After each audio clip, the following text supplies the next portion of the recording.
Chris? Sorry, Ethan.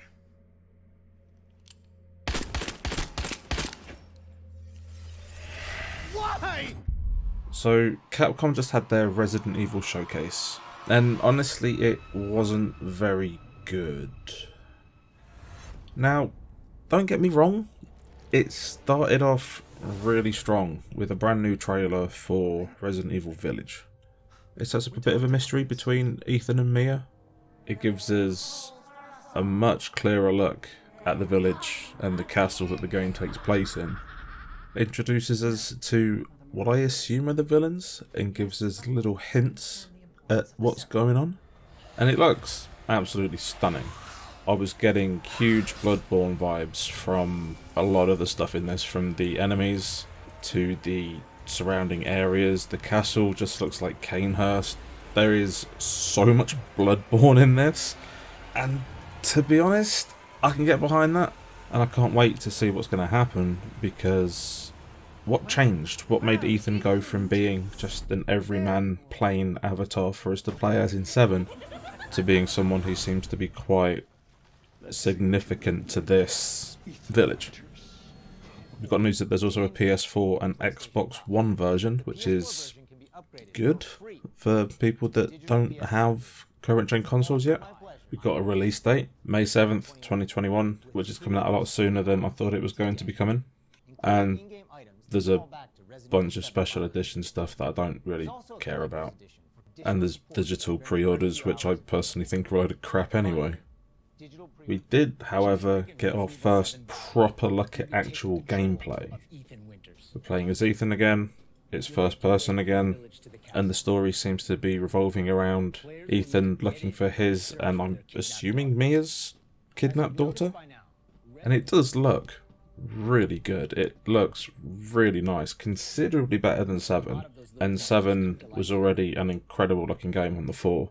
It doesn't quite look as good as something like Demon Souls, but I'm guessing because it's on the RE engine and they are putting it on PS4 and Xbox One as well, this is just like a slightly upgraded version to what those versions are going to be. There's some huge Dracula vibes with this as well. These three here look like the Brides of Dracula, but bugs, which I guess is original, but it kind of makes them look like Metal Gear Solid villains.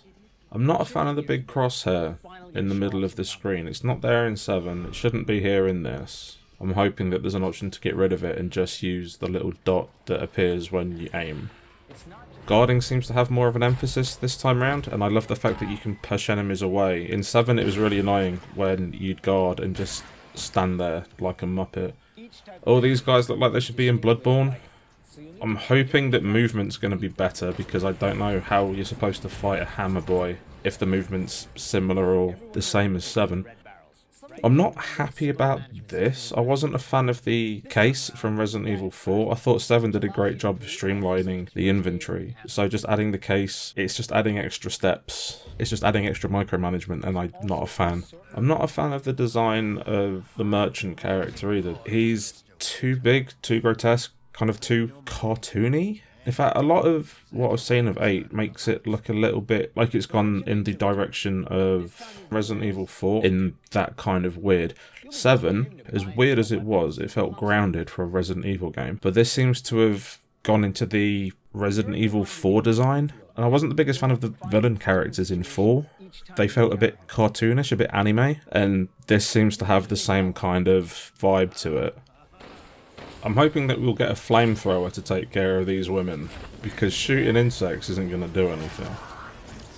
They also released a demo called Maiden, which is kind of like what Kitchen was for Resident Evil 7. It's related but not part of the actual game. And it just gives you a little taste of the controls, the lighting, graphics, the sound, and it was really nice to play. There's no combat in it, there's no blocking in it, there's minimal item collection in it. There's a combat encounter, but you don't fight, you just take a hit, or many hits and die like I did. But it looks great, it plays great, I went through it twice, I had fun. Very short, but feeling how 8's going to play, I'm very excited to get my hands on it when it's out in May. But after all the Resident Evil 8 stuff, the showcase just goes to shit. So it's Resident Evil's 25th anniversary. And to celebrate, we get this. What appears to be a Resident Evil deathmatch with a weird cell shading comic book filter over the game with all of the characters from Resident Evil. And it just looks shit.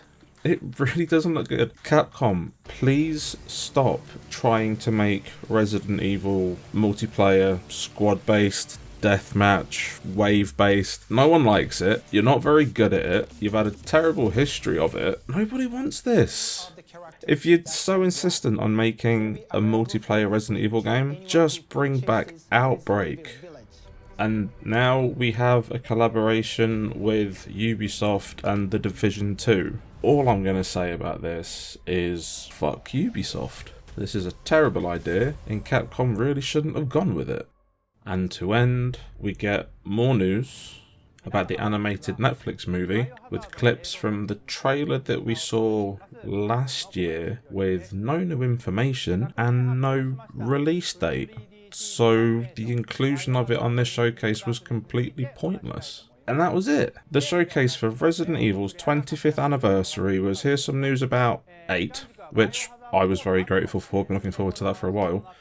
But then a shitty looking multiplayer game that nobody asked for, a collaboration with Tom Clancy's The Division 2, and no news on a film that was announced last year. They had the perfect opportunity to showcase the rumoured Resident Evil 4 remake if it was coming out, or even a Code Veronica remake would have been really nice.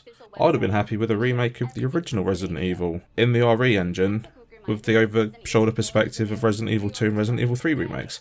That would have been amazing. I would have liked more news about the live-action movie, more news about the live-action series. There was so much that they could have done for this showcase, and didn't. It was the biggest disappointment. It was overhyped, and it under-delivered. So yeah, I'm still looking forward to Resident Evil 8. I'm not going to pre-order it, because what's the point? It's going to be readily available everywhere anyway. But that's just my opinion. I want to know what you guys think, so let me know in the comments below. Are you looking forward to Resident Evil 8? Are you looking forward to Resident Evil Reverse? If so, why? That game looks trash. Are you looking forward to the Netflix CGI movie that we heard the same amount of news about as we did last year? Weirdly, I am. I don't know why. I guess I just like bad movies. But anyway, thank you very much for watching, and I will see you next time.